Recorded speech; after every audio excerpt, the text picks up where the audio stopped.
In 1818, Andrew Jackson hanged a 70-year-old Scottish merchant from the mast of his own ship, and his name was Alexander Arbuthnot. But was he a simple merchant, or something more?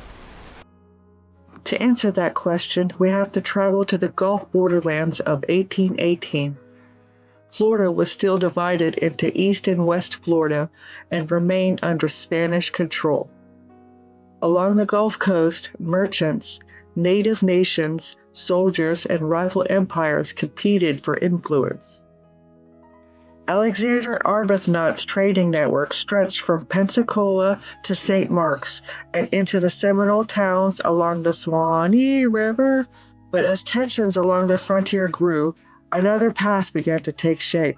Andrew Jackson's army marched south into Spanish Florida, and those two paths would soon collide. On April 6, 1818, Major General Andrew Jackson occupied the Spanish fort at St. Mark's. Spain and the United States were not at war, yet Jackson believed the fort had become a refuge for those supporting the Seminole resistance. During the occupation, several prisoners were taken into custody. Among them was Alexander Arbuthnot, a 70-year-old Scottish merchant who had spent years trading with the native peoples of Spanish Florida. Among the papers seized at his arrest were letters that the prosecutors believed tied him directly to the conflict.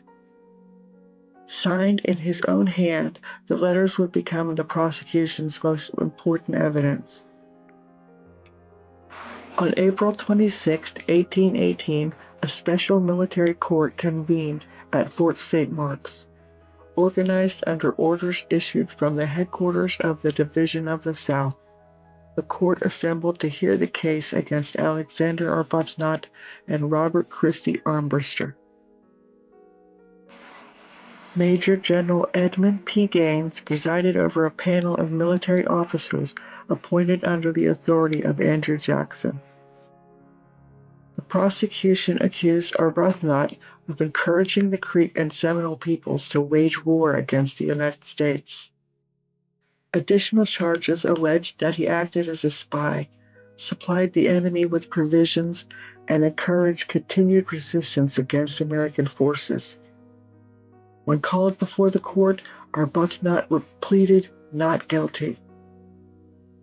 The prosecution then called as witnesses. Among them was Peter P. Cook, who introduced letters he identified as having been written by Arbuthnot.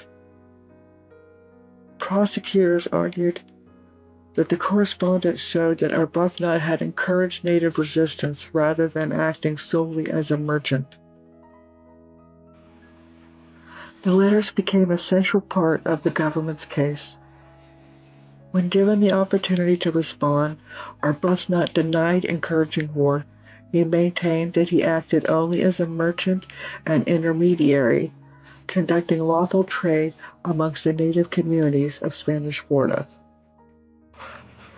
After hearing testimony and reviewing evidence, the military court found Alexander Arbuthnot guilty. He was sentenced to be suspended by the neck until he was dead.